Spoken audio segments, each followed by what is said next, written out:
নমস্কার। আশা করি আপনারা সবাই ভালো আছেন। আবার হাজির হলাম আপনাদের ভালো লাগা গল্পের চ্যানেলে আপনাদের পছন্দের গল্প নিয়ে। এখন আপনারা শুনছেন ধারাবাহিক উপন্যাস অদ্বৈত মল্ল বর্মণের তিতাস একটি নদীর নাম। তবে গল্পে যাওয়ার আগে ছোট্ট অনুরোধ জানিয়ে রাখি, এই চ্যানেলটিকে সমৃদ্ধ করতে এখনই সাবস্ক্রাইব করে বেল আইকনটি ক্লিক করে রাখুন, কারণ পরবর্তী অংশ প্রকাশের সঙ্গে সঙ্গেই আপনারা শুনতে পাবেন। তো চলুন আর দেরি নয়, আজকের গল্প তিতাস একটি নদীর নাম উপন্যাসের পরবর্তী অংশ। গান শুরু হওয়ার আগেই তিনজনে সাজগোজ করিয়া খলায় উপস্থিত হইল। সাজের মধ্যে ধুতি ঢিলা করিল, গামছা কাঁধ হইতে কায়দা করিয়া বুকে ঝুলাইল। পেশিবহুল বাহু বুক এই শয্যাতেই শ্রী সম্পন্ন হইয়াছে। গিয়া দেখে এক অপরূপ কাণ্ড।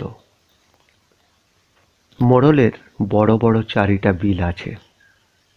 বর্ষাকালে চারিদিক জলে একাকার হইয়া যায়। তখন দেশ দেশান্তরের মাছ এই সব বিলে আসর জমায়। জল কমিয়া আসিলে মোড়লের লোকেরা বিলগুলিতে বাঁধ দেয়, আর তখন সব মাছ বন্দী হয়। হাজার হাজার লক্ষ লক্ষ রুই কাতলা নান্দিল মৃগেল মাছ। দূর দূরান্তের গ্রাম হইতে মালদের অনেক নৌকা আসে। এক একটি নৌকাতে থাকে 4-5 জন পুরুষ আর প্রায় 15-20 জন স্ত্রীলোক। এইভাবে 12 গাঁয়ের 12 রকম মালো নরনারী এক জায়গায় জড়ো হয়। 6 মাসের স্থায়িত্ব নিয়া বড় বড় চালাঘর উঠিতে থাকে, আর এক একটা চালা এক দৌড়ের পথ লম্বা। কারোর সঙ্গে কারোর কোনো কালে দেখা সাক্ষাৎ ছিল না। এইখানে আসিয়া সকলে এক সংসারের লোক হইয়া গিয়াছে। এখন তাহারা একসঙ্গে খায়, একসঙ্গে কাজ করে, আর মহোৎসবের রান্নার মতো স্তূপাকারে ভাত তরকারি রান্না হয়। ঢালা পংক্তিতে বসিয়া খায়, আর মুখ ধুইয়া আবার কাজে বসিয়া যায়। কিন্তু এত কি কাজ? না, মেয়েরা বঁটি মেলিয়া কাতারে কাতারে বসিয়া যায়, আর পুরুষেরা ঝুড়ি ধরাধরি করিয়া আনিয়া তাহাদের পাশে স্তূপ করিতে থাকে। মেয়েদের হাত চলে ঠিক কলের মতো। এত বড় মাছটাকে পলকে ঘুরাইয়া পেটে পিঠে গলায় 3 পোঁচ দিয়া ঘাড়ের উপর দিয়া ছুরি মারে। সে মাছ যথাস্থানে জড়ো হয়, আর একদল পুরুষ সেইখান হইতে লইয়া ডাঙিতে তোলে শুকাইবার জন্য। দিনের পর দিন এইভাবে 3 মাস কাজ চলে। 6 মাসের প্রবাস সারিয়া তারা যে যার ঘরে পাড়ি জমায়। ইহাকে বলে খলা বাওয়া। তারা ঝুড়ি ভরা আবির আনিয়াছে, গামলা ভরা রং গুলিয়াছে, আর চৌকোনা 4 থাকের একটি মাটির সিঁড়ির ওপর 2 পাশে পোঁতা 2খানা বাঁশের সঙ্গে দড়ি বাঁধিয়া একখণ্ড শালু কাপড়ে একটি ছোট গোপাল ঝুলাইয়াছে। একেবারে নিতান্তই নাড়ু গোপাল। তবে পাশে রাধা নাই। হামা দিয়া হাত বাড়াইয়া লাল কাপড়ের বাঁধনে লটকাইয়া একা একাই ঝুলিতেছে।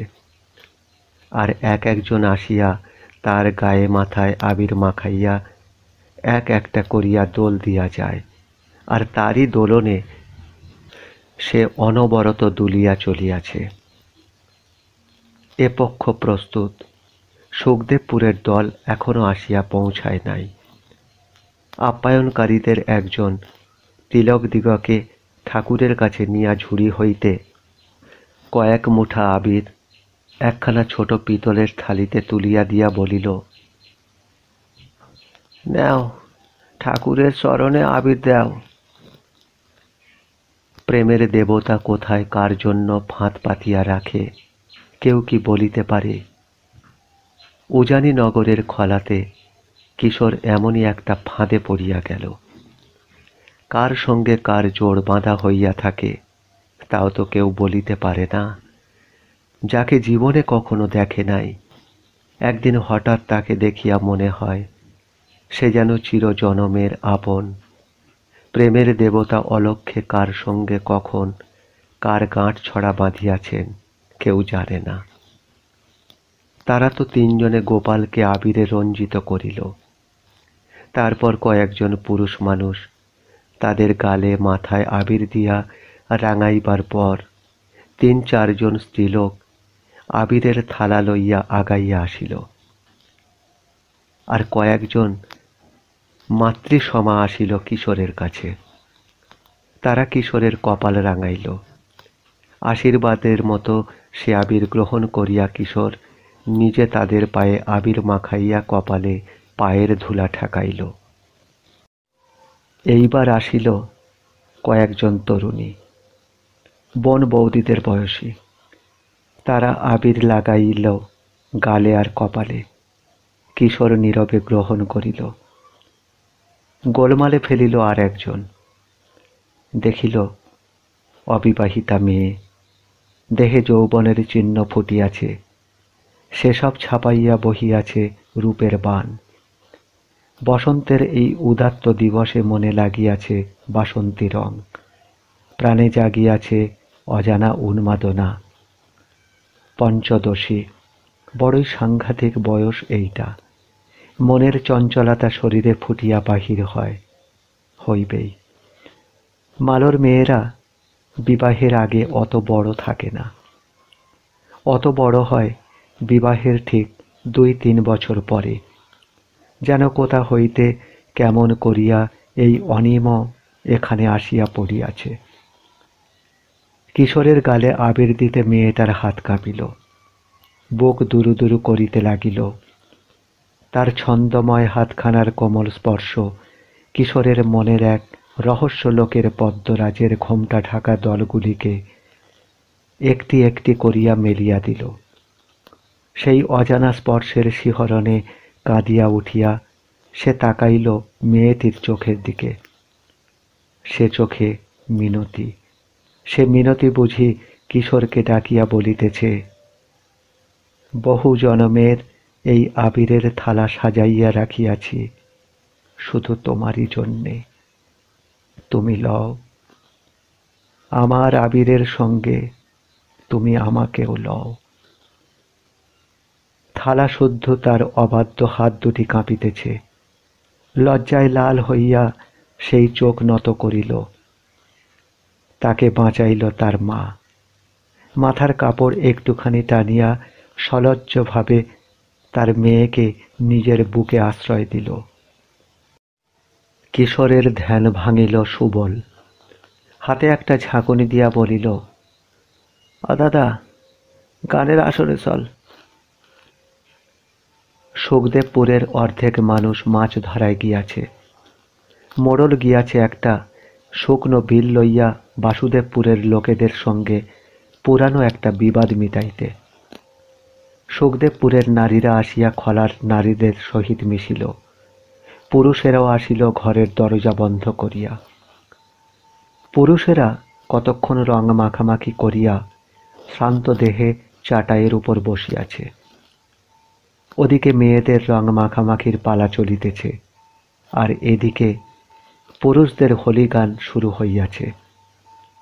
একজনকে সাজাইয়াছে হোলির রাজা। তার গলায় কলা গাছের খোলের মালা, কলা পাতার টোপর, পরনে ছেঁড়া ধুতি, গায়ে ছেঁড়া ফতুয়া। আর মাঝে মাঝে উঠিয়া কোমর বাঁকাইয়া নাচে, আবার বসিয়া একটু বিরাম নেয়।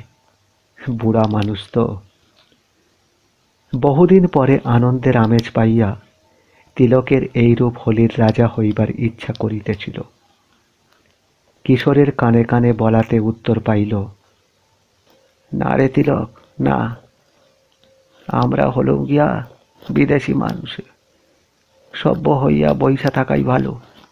নাচানাচি করলে তারা পাগল মনে করিবে। কিন্তু তিলক তো দমিবার লোক নয়। সে প্রতীক্ষা করিয়া থাকিল।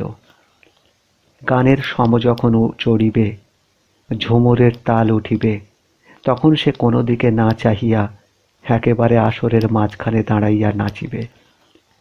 একবার কোনো রকমে উঠিয়া কয়েক পাশ নাচিতে পারিলেই লজ্জা ভাঙিয়া যায়, আর তো কোনো অসুবিধা হয় না।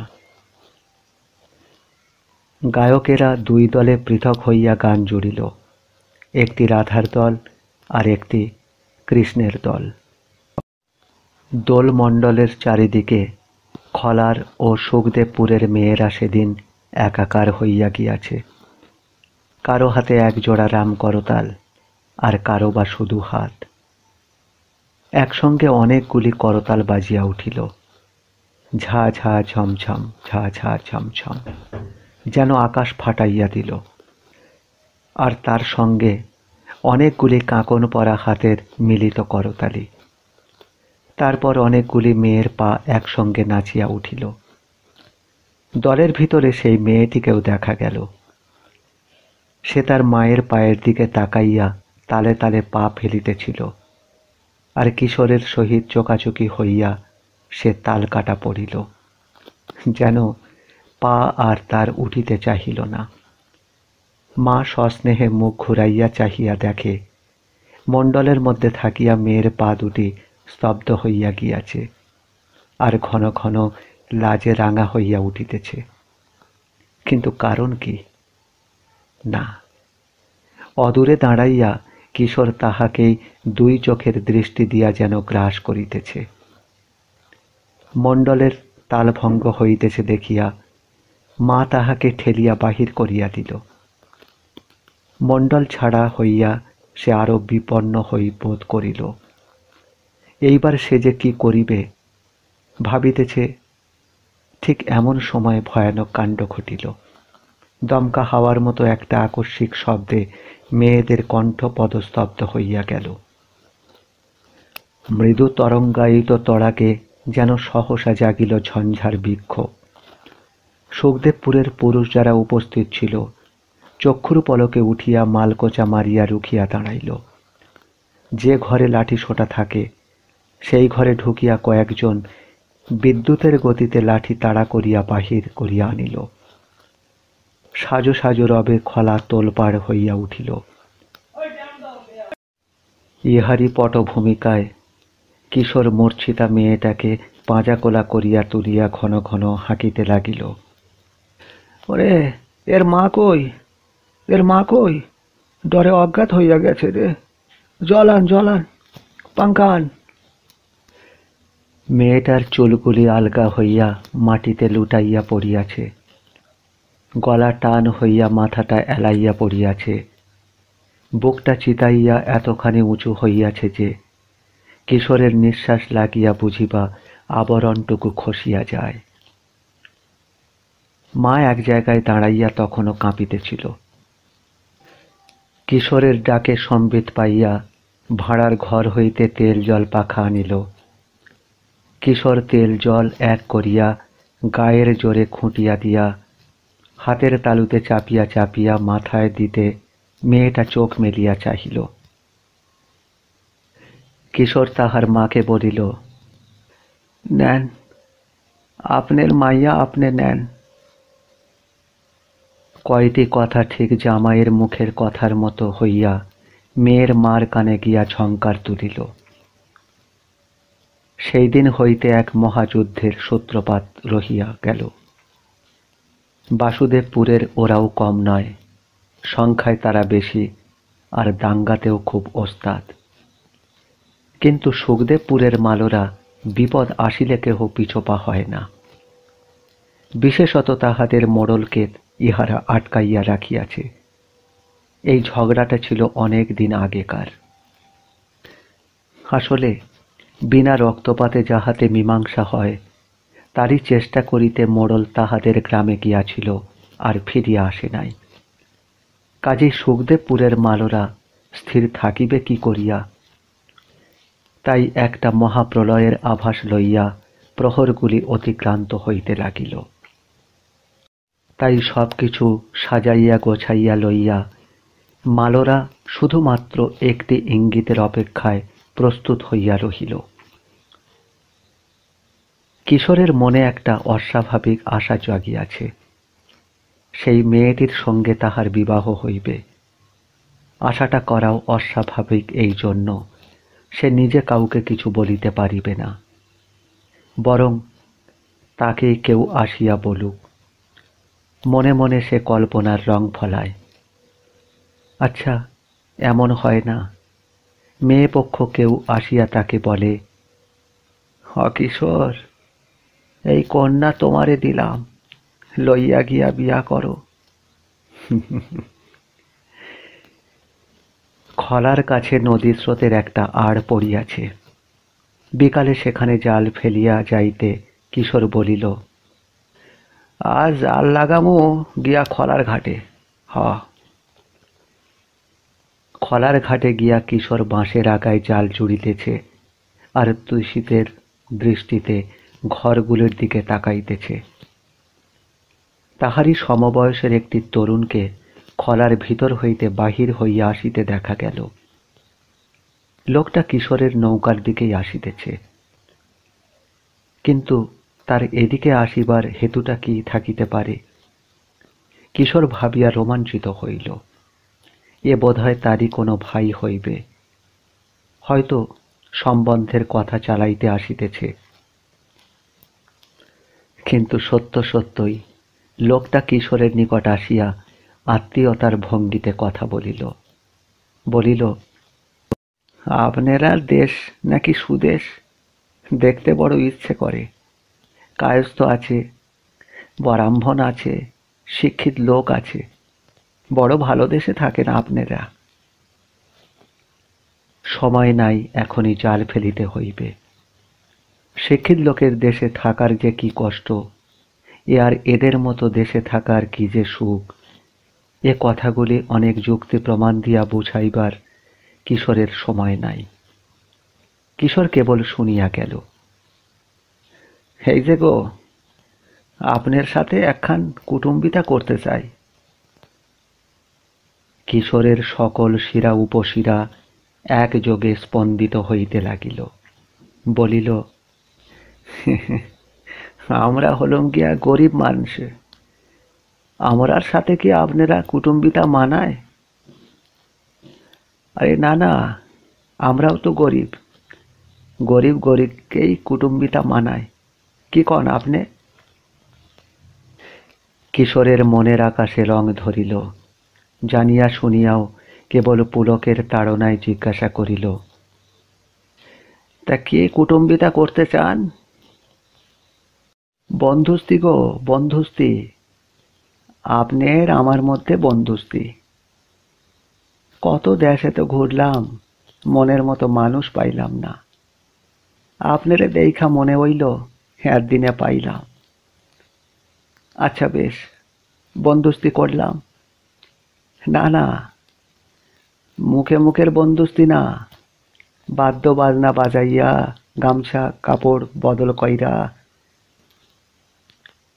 কিশোর ভাবিল, বাদ্য বাজনা বাজাইয়া একটা আড়ম্বর করা যায় কি রকম কাজে? সে তো কেবল ওই মেয়েটাকে লইয়া করা যায়। মিতালি করা তো মুখের কথাতেই হয়। ও কাজে কি বাদ্যা বাজনা জমে না ভালো লাগে? কিশোর যেন খুশির স্বর্গ হইতে মরুর বালিতে পড়িয়া বলিল, আমার সাথে না, শুভলার সাথে গিয়া আপনি বন্দোস্তি করেন। একদিন মোড়লের বাড়িতে কিশোরের ডাক পড়িল। কিশোর ছিল অন্যরকম চিন্তায় বিভোর। সে রাত দিন কেবল ভাবিয়া চলিয়াছিল কোনো একটা অলৌকিক উপায়ে ওই মেয়েটির সহিত তাহার বিবাহের আয়োজন হইতে পারে কি না। তাহা না হইলে কিশোরের বাঁচিয়া থাকার লাভ কি? কে তাহার পক্ষ হইতে উহাদের কাছে কথাটা তুলিবে? তবে মোড়লের কাছে খুলিয়া বলা যাইত, কিন্তু তার যা মনের অবস্থা। এমন সময়ে মোড়লের ডাকে কিশোর ভয়ে ভয়ে তাহার কাছে গিয়া দাঁড়াইল। মোড়লের কথা বলিবার সময় নাই। হাতে ইশারা করিয়া মুখে শুধু বলিল, শোনো, আমার স্ত্রীর আচারে ডাকছে। কিন্তু এখানে এত যে কাজ আগাইয়া রহিয়াছে, কিশোর ইহার কিছুই জানে না। সে মোড়ল গিন্নির পায়ের ধুলা লইয়া দাঁড়াইতেই গিন্নি তাহাকে একটা ঘরের ভিতরে লইয়া গেল। দেখিল সেখানে নূতন একটা শাড়ি পরিয়া, পানের রসে ঠোঁট রাঙা করিয়া এবং গালে মুখে তেলের ছোপ লইয়া সেই মেয়েটা বারবার লাজে রাঙা হইয়া উঠিতেছে। মোড়ল গিন্নির হাতে 2টি ফুলের মালা, একটি কিশোরের হাতে তুলিয়া দিয়া বলিল, শোনো, দেশে গিয়া শাস্ত্রমতে বিয়া কইর, কেমন? অহন মালা বদল কইরা রাখো। মালা বদল হইয়া গেল। মোড়ল গিন্নি হঠাৎ ঘরের বাহির হইতে শিকল তুলিয়া দিল। মেয়েটি ভয় পাইয়াছিল। একে দরজা বন্ধ, আবার ঘরটা অন্ধকার, কারো মুখ কেউ দেখিতে পায় না। অবশেষে কিশোর তাহার ভয় দূর করিল। পরে মোড়ল গিন্নি শিকল খুলিয়া বন্দীকে মুক্তি দিয়া বাহির করিয়া দিল, আর বন্দিনীকে ভগিনী স্নেহে স্নান করাইয়া দিয়া রান্নাঘরে নিয়া বসাইল। কিশোরকে বলিয়া দিল, দেহ জাল্লা, ওতলা হইয়া পাখির মতো পাখ বাড়াইও না, কেমন? রইয়া সইয়া আগমন কইর। পরের দিন মেয়ের মা দেখিতে আসিল। মোড়ল গিন্নিকে বলিল, মালা বদল হইয়া গেছে তো? হ, হইয়া গেছে। আর দেখা সাক্ষাৎ করাইও না মা, অমঙ্গল হয়। দেশে গিয়া আগে শাস্ত্র মতে বিয়া হোক। কপালের কি দরকিস মা, জামাই পাইয়া মাইয়া আমার পর হইয়া গেল। আমার তাতে কোনো অনাহ্লাদ নাই। অহন ঘরের মানুষের নিয়া কথা, এখন সে মানুষে না জানি কি করে। সকল কথা শুনিয়া সুবল আনন্দে লাফাইয়া উঠিয়া বলে, দাদা, তা হইলে বাসন্তীরে তুমি এইখানে পাইয়া গেলা? হ্যাঁ, অহন দেশের বাসন্তীরে কার হাতে তুইলা দিবা কও? কে? তোর হাতে দিয়া দিলাম। সুবলের মনে একটা আশার রেশ গুনগুন করিয়া উঠিল। মোড়লের মোটে সময় নাই।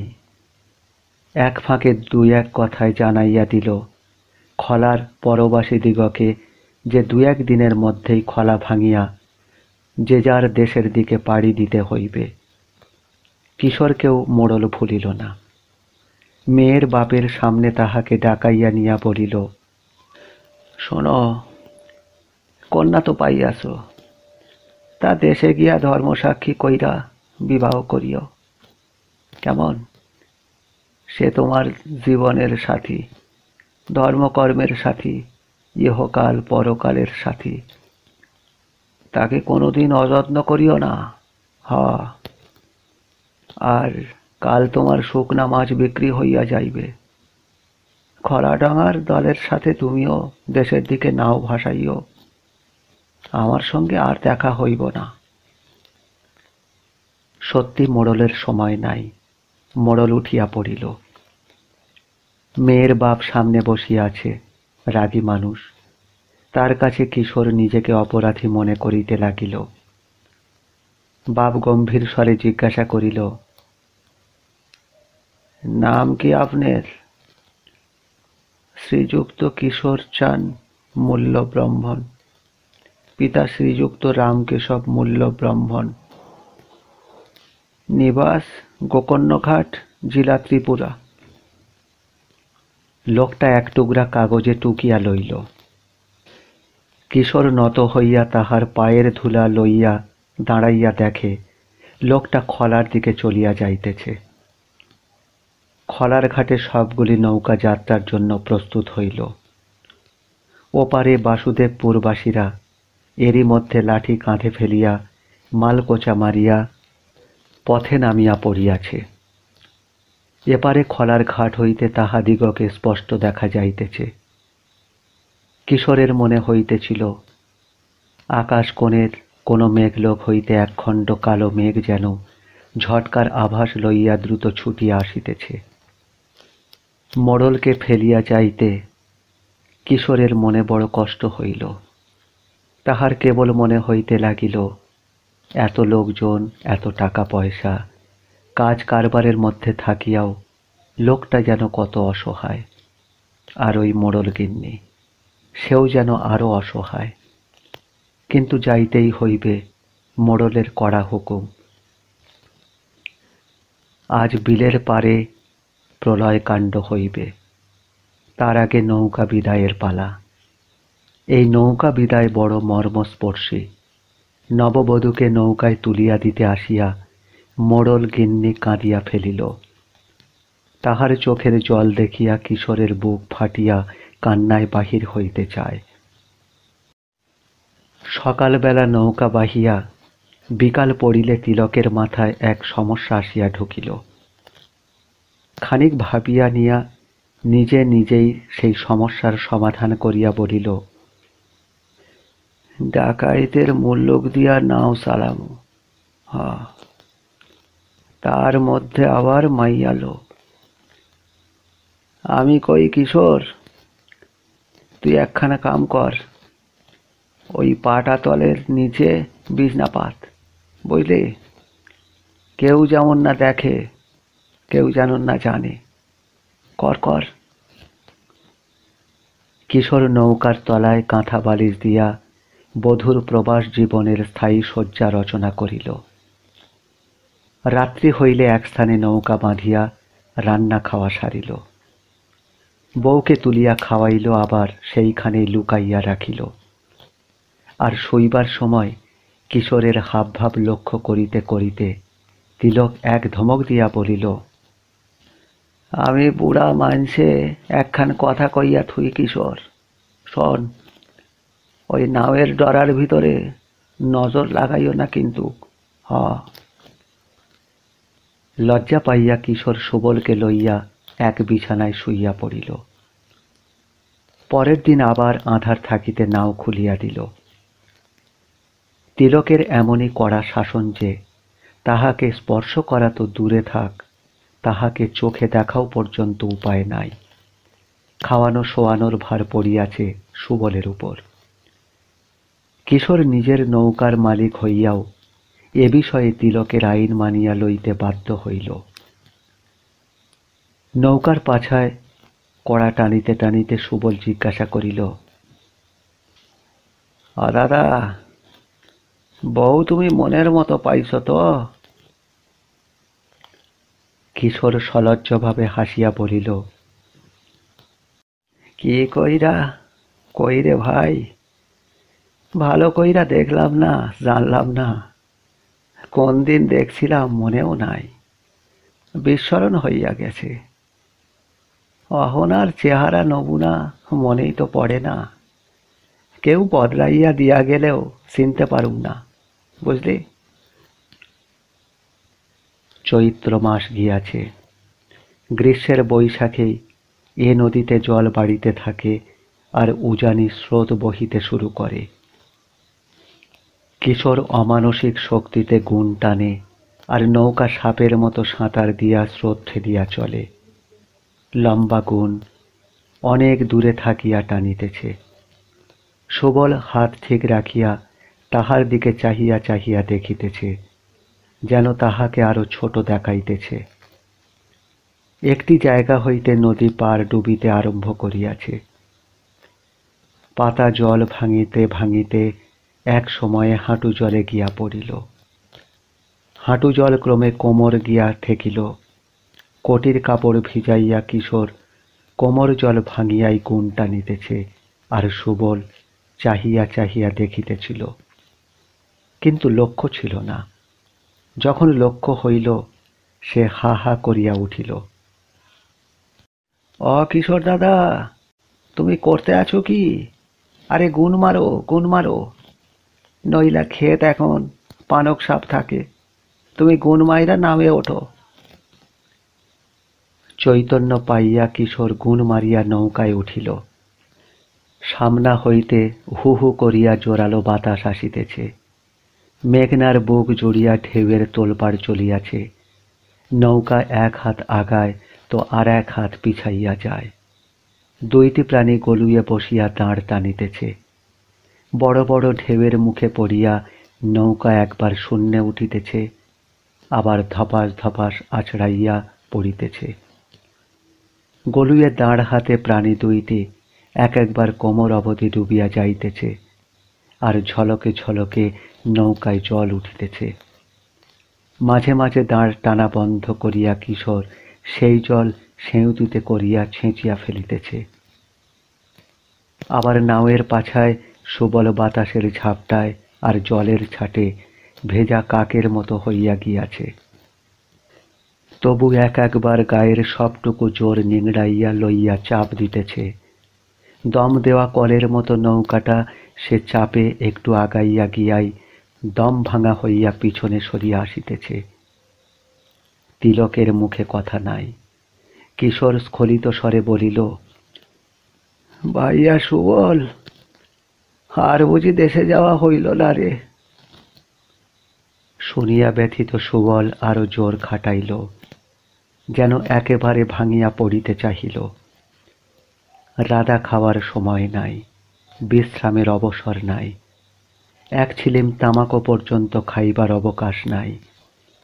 কোথাও নৌকা বাঁধিয়া যে বিশ্রাম নিবে তাহারও উপায় নাই। নদীর দুই দিকে চাহিলে বুক শুকাইয়া যায়, কেবল জল আর জল। কোথাও এতটুকু তীর নাই, অবলম্বন নাই, অথই অপার জল। নির্ভরসায় বুক যেন শুকাইয়া যায়। একটা খালের মুখও চোখে পড়িতেছে না। এই দুর্যোগের বিরুদ্ধে ঝাড়া 3 দিন লড়াই চলিল। শেষে তারা ঝিমাইয়া পড়িবার আগে দুর্যোগ নিজেই ঝিমাইয়া পড়িল। এই তো সেই ভৈরবের বন্দর। এইখানে আসিয়া মনে হইল বাড়ির কাছেই আসিতেছি। স্রোতের আড় পাইয়া নৌকা অল্প মোহনাতেই হু হু করিয়া ছুটিয়া চলিয়াছে। ভৈরব বন্দরের মালোপাড়া দেখিতে দেখিতে অনেক পিছনে পড়িয়া গেল। একটু আগাইয়া দেখিল সেই কলাপুরার খাঁড়ি, নৌকা বাঁধিবার চমৎকার জায়গা। কিন্তু আকাশের কোণে আর একটু বেলা রহিয়াছে। কিশোর বলিল, চলুক নাও চলুক, রাখুন গিয়া একেবারে নয়া গাঙের খাঁড়িতে, যত আগাইতে পারা যাউক। সূর্য ডুবিবার আগেই নয়া গাং দেখা দিল। এই নয়া গাঙের এক দুরন্ত ইতিহাস মনে পড়ে। মেঘনা সরল হইয়া চলিতে চলিতে এইখানটায় একটু কোমর বাঁকাইয়াছিল। পশ্চিম পারে ছিল একটা খালের মুখ, বর্ষার জলে ভরিয়া উঠিত আর দুদিনে শুকাইয়া ঠনঠনে হইয়া যাইত। তবে কখনো কখনো সামান্য একটু জল থাকিলে তাহা বৈকণ্ঠপুর আর তাতারকান্দি গাঁয়ের ছেলেরা গামছা ছাঁকিয়া পুঁটি মাছ ধরিত সেই খালেরই মুখ। একদিন সেই মুখে ফুলচন্দন পড়িল। কি করিয়া মেঘনার এই খানটাতে একটা স্রোতের বড় আবর্ত সৃষ্টি হইল, আর খালের মুখে ধরিল সর্বনাশা ভাঙন। ভাঙিয়া চুড়িয়া মুচড়াইয়া দুমড়াইয়া মেঘনার অকৃপণ জলরাশি আছড়াইয়া পড়িতে লাগিল এই খালের দুই দিকের পাড়ে, আর তাতেই ধরিল ভাঙন। হু হু করিয়া জল ছুটিয়া চলিল, সাঁই সাঁই করিয়া ফুটিল আবর্ত, হিস হিস করিয়া জাগিল উচ্ছ্বাস, হুস হুস করিয়া পড়িতে লাগিল মাটির ধস। মাটির ক্ষেত প্রান্তর ভাঙিয়া ছোট বড় পল্লী নিশ্চিহ্ন করিয়া রাশি রাশি গাছপাল্লা ছিন্ন বিচ্ছিন্ন করিয়া সেই জলধারা দিনের পর দিন উদ্দাম গতিতে ছুটিয়া চলিল। কার সাধ্য তার গতি রোধ করে? চাষিরা প্রমাদ গনিয়া অকালে ফসল কাটিয়া ঠাঁই করিয়া দিল। পল্লীবাসীরা সন্ত্রাসে বিমূঢ় হইয়া তৈজসপত্র বাঁধিয়া ছাড়িয়া গরু বাছুর হাঁকাইয়া লইয়া অনেক পশ্চিমে গিয়া ডেরা বাঁধিল। কালক্রমে অনেক কিছু হইয়া গেল। সে ছিল একদা একটা খাল। এখন সে স্বয়ং মেঘনা হইতে অনেক প্রশস্তা, অনেক বেগবতী, সমধিক ভয়ঙ্করী হইয়া উঠিয়াছে। এই কাহিনী বর্ণনা করিতে তিলকের চোখ দুইটি উজ্জ্বল হইয়া উঠিল। ওদিকে পাটাতনের তলার মানুষটির সম্বন্ধে তিলক খুবই সজাগ। নয়া গাঙের এই রহস্যময় কাহিনী সে নিশ্চয় কান পাতিয়া শুনিতেছে। পরিশেষে তিলক বলিল, হ্যাঁ কিশোর, এত কাণ্ড কইরাও শেষে নয়া গাং কিনা মূল মেঘনাতেই গিয়া পড়ছে। হ্যাঁ, এই মোহনাটি সত্যিই ভয়ঙ্কর। এপার হইতে ওপারের কুল কিনারা চোখে ঠাহর করা যায় না। হু হু করিয়া চলিতে চলিতে স্রোত একটা আবর্তের সৃষ্টি করিয়াছে। এই ভয়ঙ্করের এক পাশে খাঁড়িটি বড় সুন্দর, বড় নিরাপদ স্থান। খালের মতো একটা সরু মুখ দিয়া ঢুকিয়া অল্প একটু গেলেই এক প্রশস্ত জলাশয়ের বুক পাওয়া যায়। শান্তশিষ্ট জলাশয়, সেখানে প্রচণ্ড বাতাসের ঢেউ ওঠে না। তারা ভিতরে ঢুকিয়া দেখে সেখানে অনেক নৌকার সমারোহ। তার বেশিরভাগ ধান ব্যাপারী, কাঁঠাল ব্যাপারী, পাতিল ব্যাপারীর নৌকা। সকলেই এখানে এক রাতের জন্য আশ্রয় লইয়াছে। ভোর হইলেই চলিয়া যাইবে। তারাও শ্রান্ত ক্লান্ত, খাওয়া দাওয়াই শুইবে। কিন্তু বাংলাদেশের পূর্বাঞ্চলের এই নদী বিহারীদের কতগুলি নিজস্ব সম্পদ আছে, অমনিতেই তারা শুইয়া পড়ে না। ওইগুলিকে বুক দিয়া ভোগ করিয়া নিয়া তবে নিদ্রার কোলে আশ্রয় নেয়। দেখিতে দেখিতে কিশোরদের চোখে ঘুম আসিয়া পড়িল। পা টিপিয়া টিপিয়া চলার শব্দ আর চাপা গলার ফিসফাস কথা বলার আওয়াজ প্রথমে তিলকের মনোযোগ আকৃষ্ট করিল। ভাবিল, না, এই কিশোরটা বেহারার হত্য, তাকে দিয়ে আর পারা যায় না। বিরক্ত হইয়া তিলক পাশ ফিরিয়া শুইতেছিল। এমন সময়ে পায়ে জোরে একটা টান পড়ায় তার তন্দ্রা পাতলা হইতে হইতে একেবারে ভাঙিয়া গেল। পুরা সম্বিত পাইয়া দেখে ছইয়ের ভিতরে শুইয়াছিল তারা তিনজনেই এখন ছইয়ের বাহিরে, আর তিনজনেরই পা নৌকার গুড়ার সঙ্গে দড়ি বাঁধা। নৌকা আর সেই খাঁড়ির ভিতর নাই। হু হু করিয়া ছুটিয়া চলিয়াছে নয়া গাঙের সেই সর্বনাশা মোহনার দিকে। তিলক চিৎকার করিয়া উঠিল, কিশোর, কিশোর, আর কত ঘুমাইবা? চাইয়া দেখ, চাইয়া দেখ, সর্বনাশ হইয়া গেছে রে। এক ঝটকার পায়ের বাঁধন ছিঁড়িয়া কিশোর এক নিঃশ্বাসে ছইয়ের ভিতর গিয়া পাটাতন খুলিল। দেখিল সে নাই। সে চিৎকার করিয়া উঠিল, তিলক, সে নাই রে আমার, হাওরে ডাকাতি হইয়া গেছে। একটা হাত বাক্স বেসাতের মুনাফা 200 টাকা ছিল। তালাশ করিতে গিয়া তিলক দেখিতে পাইল না। দেখিল বাক্স শুদ্ধ তাহাও লইয়া গিয়াছে। হায় হায় তিলক, কি হইল রে? বলিয়া কিশোর পাগলের মতো গলা ফাটাইয়া এক চিৎকার করিয়া দিল। চারিপাশের জলোচ্ছ্বাসের উপর দিয়া সেই চিৎকার ধ্বনি ধীরে ধীরে ডুবিয়া গেল, কোনো প্রতিধ্বনি আসিল না।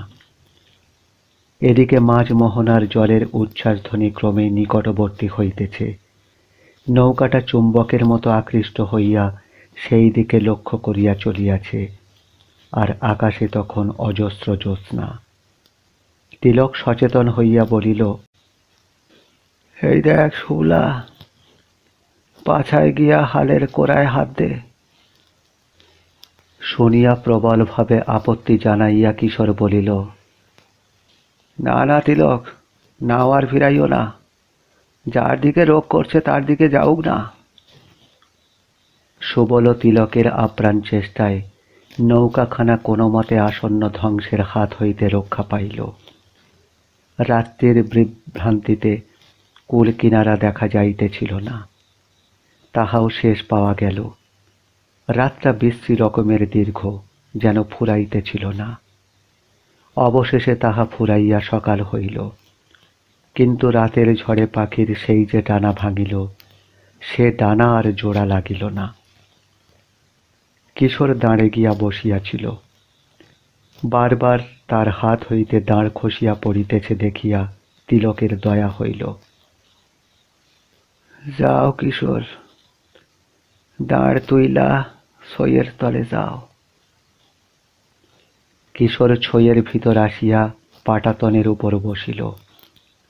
পাটাতনের নিচেই সে ছিল, কিন্তু এখন সে কোথায়?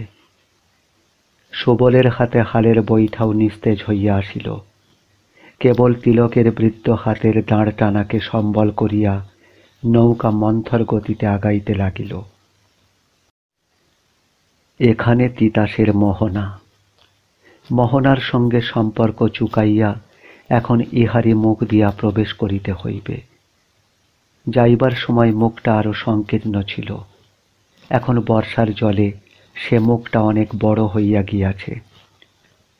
তিতাসের মুখের ভিতর ঢুকিয়া খানিক আগাইবার পর সুবল দুত্তরি বলিয়া দাঁড় তুলিয়া ফেলিল। বাঁশের খুঁটিটা এক টানে তুলিয়া লইয়া মাটিতে ঠেকাইয়া কয়েকটা পাড় দিল। তারপর তার সঙ্গে নৌকার দড়ি বাঁধিয়া ছইয়ের ভিতরে ঢুকিয়া শুইয়া পড়িল। আরো একটু বেলা ছিল, আরো একটু আগানোও যাইত, কিন্তু তিলক মুখ খুলিয়া এ কথা বলিতে সাহস পাইল না। তাই আবার রাত আসিল, গভীর হইল, এবং এক সময়ে ফুরাইয়াও গেল। পূর্ব দিকের আকাশ খোলসা হইয়া আসিতেছে। কিশোর কি ভাবিয়া উঠিল। মাঝ নৌকায় দাঁড়াইয়া সেই দিকে কতক্ষণ তাকাইয়া রহিল। তারপর গলুইয়া গিয়া হাত বাড়াইয়া জল স্পর্শ করিল। হাতে জল লাগে নাই, যেন কিসে লাগিয়াছে, বড় নরম, আর কি ভীষণ ঠান্ডা। ঘাড় বাড়াইয়া চাহিয়া দেখিল, স্পষ্ট দেখা যাইতেছে।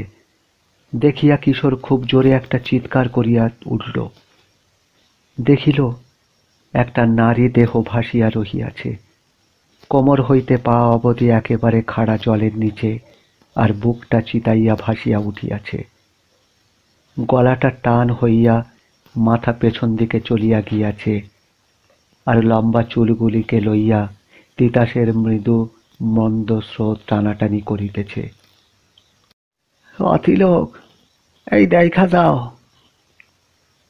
চোখ কচলাইয়া তিলক বলিল, কি রে কিশোর, তারে পাওয়া গেছে গো। তিলক উঠিয়া আসিয়া মড়াটাকে দেখিয়া রাম রাম বলিতে বলিতে সুবলকে ডাকিয়া তুলিল। তারপর কাল বিলম্ব না করিয়া নৌকা ছাড়িয়া দিল। কিশোর ছইয়ের ভিতর চুপ করিয়া বসিয়াছিল। দাঁড় টানিতে টানিতে ক্লান্ত হইয়া তিলক ছইয়ের ভিতরে আসিয়া বসিল। আগে লক্ষ্য করে নাই। মালসার আগুনে টিকা ডুবাইয়া তামাকের চোঙাটা কোথায়, কিশোরকে জিজ্ঞাসা করিয়া যখন কোনো সাড়া পাইল না, তখন লক্ষ্য করিল। কিশোরের চোখ দুইটা অস্বাভাবিক রকমের বড় আর জবা ফুলের মতো লাল হইয়া গিয়াছে। মুখে ফুটিয়া উঠিয়াছে ভীষণ এক দানবীয় ভাব। মাঝে মাঝে ডাইনে বাঁয়ে উপরে নিচে চোখ ঘুরাইতেছে।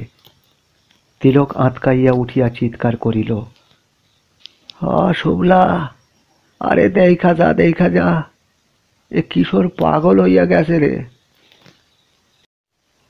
আজ তাহলে এই পর্যন্ত। আজ আপনারা শুনলেন তিতাস একটি নদীর নাম উপন্যাসের প্রবাস খণ্ডের শেষ অংশ। তবে কথা দিলাম, পরবর্তী অধ্যায় নিয়ে হাজির হব আগামী অডিওতে। ভালো লাগলে অবশ্যই সাবস্ক্রাইব করে বেল আইকনটি ক্লিক করে রাখুন, কারণ প্রকাশের সঙ্গে সঙ্গেই আপনি শুনতে পাবেন।